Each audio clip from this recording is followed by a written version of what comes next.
How many have you forgiven today? Chapter 19, Revelation, Part 2. Anon is standing before his staff as he looks over the kitchen. Everything is spotless. He looks down to the few ponies before him as they look towards him with eager eyes. Each of them showed various stages of exhaustion, but overall, they're still alert. I have to say, I'm proud of you all, he says, causing them to flinch from the sudden noise. It's been a tough climb for many of you, but this is just the beginning. Tomorrow is when you gain the full responsibility of this kitchen. I won't be looking over your shoulder anymore. That will be left in the hooves of Little Dipper. Anon looks over to the somewhat filly-sized mare that he chose to be head chef and gives her a small nod. The continued success of this business is in your hooves. We won't fail you, Little Dipper says with a large smile. I would hope not. Anon looks over all the ponies before him. Your bits have been deposited into your banks. Enjoy the weekend. Come Monday, you'll be in charge of this kitchen.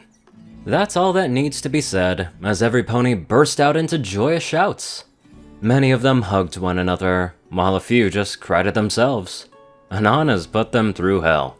There were many ponies that signed up, and through an elimination process that would have made Chef Ramsay proud, few remained. Anon can tell that they feel as if they accomplished something huge. Ponies are odd like that. Anon looks down as Little Dipper walks up to him. Thank you, sir. I'll be sure to maintain the quality that you've taught us. There's a reason I made you head chef, Dipper. You've shown a respect for the ingredients and how to handle them. I think you're gonna do well here. She gives him a nod as she walks over to talk to Bon Bon.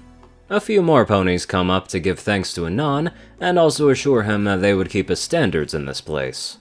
This entire thing is starting to make him feel weird, but he bears with it as it's just this one time. However, as all ponies start to head off from work, Anon notices Butterhooves is standing in a station deep in thought. He glances over to Bon Bon as she waves a hoof for him to go and talk to him. Anon rolls his eyes as he heads on over to see what's going on with Butterhooves. Once Anon is standing next to him, he notices that Hooves is holding a small wooden spoon. It looks weathered, and isn't from his kitchen. Are you alright there? Anon asks. Hooves snaps out of his trance-like state and quickly puts the spoon into the pocket on his saddlebag. He looks up at Anon with slightly glistening eyes. This is an uncomfortable situation for Anon to be in. He can sense an emotional roller coaster from a mile away. Do you really think I'm ready? Butterhooves asks. Anon lets out a sigh. To be honest, Hooves, I wouldn't trust you with throwing out the trash. Butterhooves starts to look down, but Anon quickly adds, But you're a fine cook. I have no idea how you do it, but I suggest you stick to cooking. It seems to be just your speed. A smile now grows on Hooves' face as he looks up at Anon. Thank you, sir. Before Anon can walk away, he feels Butterhooves latch onto him in a hug. Hooves? Yes? I'm still your boss. Hooves realizes what he's doing and quickly lets go of Anon. Sorry, it's just excited about everything. Don't mention it. Now head on home. Monday will start sooner than you think. Butterhooves gives a nod as he walks out of the kitchen. Anon is soon left in the kitchen with only Bon Bon. He lets out a sigh of relief as he turns to face her. Ponies got too emotional. You're one to talk, Bon Bon remarks. Right. Anyways, when's this party happening? In an hour or so. Lyra and I need time to get everything ready. You're free to do whatever until then. An hour alone. What to do? Anon walks towards the kitchen door, but pauses when Bon Bon calls out to him. Make sure you wear that suit to the party. I'm sure Lyra will be thrilled. Lyra thrilled. That doesn't sound like a good thing to him, but he's willing to bend a bit due to the circumstance. Sure. Later, Bon Bon. See ya. Luna, calm down. I cannot calm myself, Blossom. It all makes sense now. Blossom is sitting on Luna's bed, listening to her while she paces around the room talking. Ever since Blossom made Luna realize her feelings, she was quickly pulled back into the room so Luna could ramble on about what would happen next. Not to mention that I believe my sister feels the same way. Luna adds. I do not wish for us to fight over him, but losing Anon to her isn't an option either. You won't lose him. Anon cares about you too. If anything, I find the real problem is convincing Anon into a relationship of any kind. Luna stops pacing as she turns to face Blossom. What do you mean? Well, he just doesn't seem like the kind of stallion to be interested in a relationship. Obviously, I can't speak for him. Joris, you know him better than I ever could. But do you think he'd be open to dating? Luna opens her mouth, but quickly shuts it as she turns away from Blossom in thought. The various memories she shares with Anon don't point to any definitive answer. In fact, Blossom in many ways is right.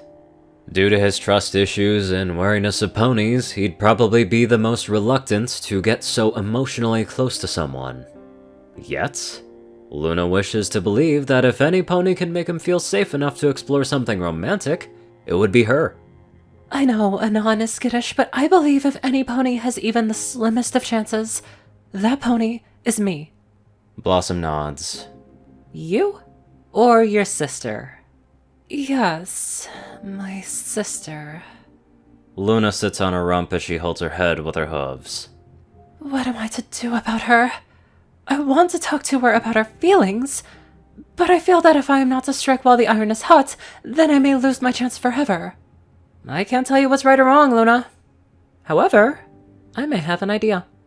Luna looks up to Blossom with a slight glimmer of hope in her eyes. Any idea is wanted at this point, Blossom.